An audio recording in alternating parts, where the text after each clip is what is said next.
If you actually look at the hormonal biology of helping someone, for a man, he turns into hero. When a woman is helping, she turns into mothering nurturer.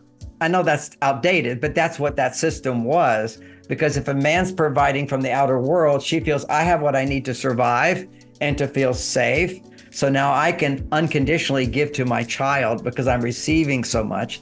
And when he comes home, I have so much appreciation for him because he's provided the space for me to give to my child.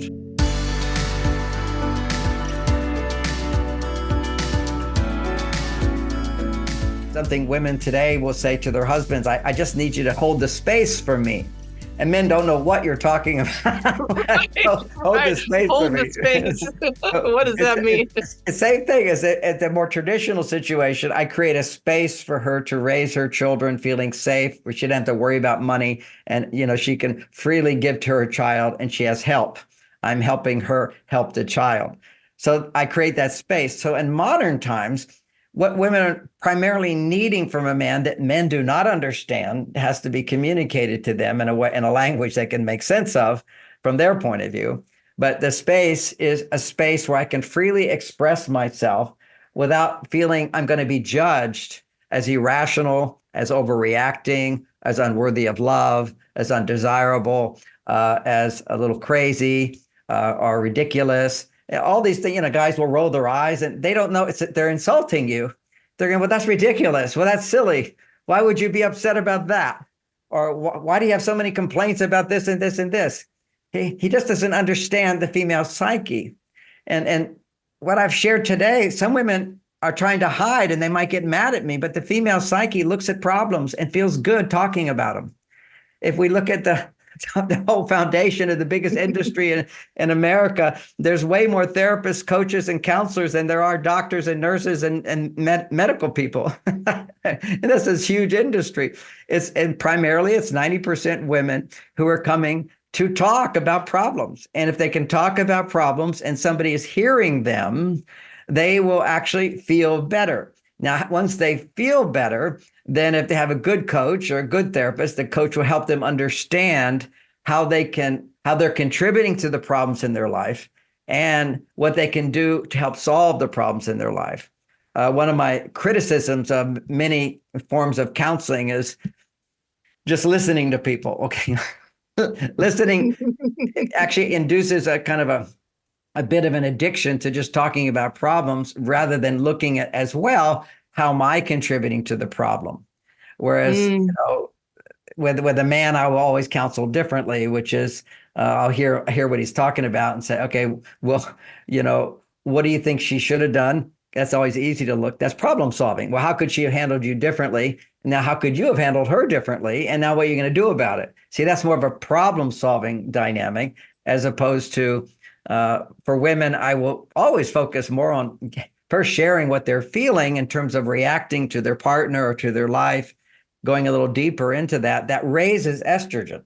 When you learn more about yourself or when you feel safe to share what's going on inside. And for those that haven't heard our other talks, just briefly, is that when you can raise a woman's estrogen by interacting with her, her stress levels will go down. Bottom line, always goes down. If for a man, if you can give him, if he can come up with a solution, or now he has clear direction on how to solve a problem, or he does solve a problem, his testosterone levels go up. And for men, this is a challenge for men today with keeping their testosterone levels up. If you go to most people think, well, it's normal and natural for men's testosterone to go down as they age. Well, it's average. That's the average, but not all men as they get older have testosterone going down. It's just most men.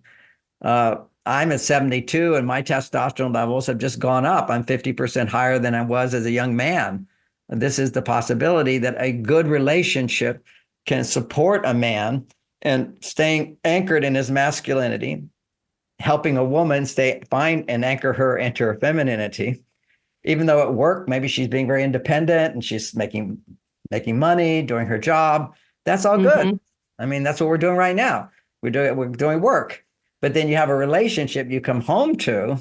And as much as you can also include friendly people around you. If you're a woman, you have a team of women who are just a team of men and women who are supportive of you. Then in that work world, you're also making estrogen as well. But if we look at kind of the averages, if we go back to averages, the average woman in the workplace has double the uh, cortisol levels of the men, Mm. because you're in a job that requires testosterone. Anytime you have to make decisions that have important outcomes, we'll put it that way, gain and loss. Every time you make a decision, am I going to make more money? Am I going to make less money? Am I going to be effective, successful, or not successful? So we're in that situation where there's a pressure to achieve more, to accomplish more, to set goals, to sacrifice. And it's a key part, sacrifice what I want to do and do what other people want. That is a testosterone producer. So when you're in the workplace, you are making testosterone. There's nothing wrong with that, but it's harder to also be making estrogen at the same time. You can. Mhm. Two ways you can be making estrogen at the same time. One, having an ideal workplace, which is you feel all your emotional needs are being met. So maybe they provide coaching for the women. I do this in the Middle East. It's ironic, where my ideas are almost more popular than anywhere in the world is the Middle East. And Really? the government provides coaching, MarsVenus coaching, for the women in the workplace in the government. Wow. And there's even one judge came to my one of my workshops there. He said, "I'm a divorce court judge, and anybody wants to get a divorce, they send them home with your book before they can come back and get their divorce."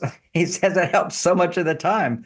They're very much aware of that clarity of understanding the new challenges that women have, because suddenly this, like overnight, women are in the workplace. If you go into the government buildings there, it's probably 80% women doing all these activities, and yet they also know their stress levels are higher. So having a coach to talk about their feelings and whatever, talking to somebody who's not gonna has no power to change her environment. Okay, meaning it's just for her to feel better, for her to explore her feelings. There's two ways to express feeling. Two ways to express feeling. One is complaining. You're talking about this didn't happen, this is going on, this is unfair, this person said that. Well, help me understand that better. And if you're complaining to your boss, that's complaining. But if you were having lunch with a girlfriend and sharing what happened at work today, that's sharing. So you see, there's a discernment there. Sharing is talking about your feelings with somebody who you're not expecting to do anything about it. And Mm. complaining is sharing to somebody that you want them to hear what you're suffering, so to speak. Hear your problem, hear your emergency, whatever it might be, and do something about it. Okay, well, that's complaining, or it could be asking. And always with your husband, ideally, it would be asking rather than complaining, and sharing with your friends or your coach or your therapist, or sharing with your husband about things that he is not possibly responsible for. Now, let's Mhm. say even the extreme of that would be, let's say you're sharing your unhappiness about your job and whatever.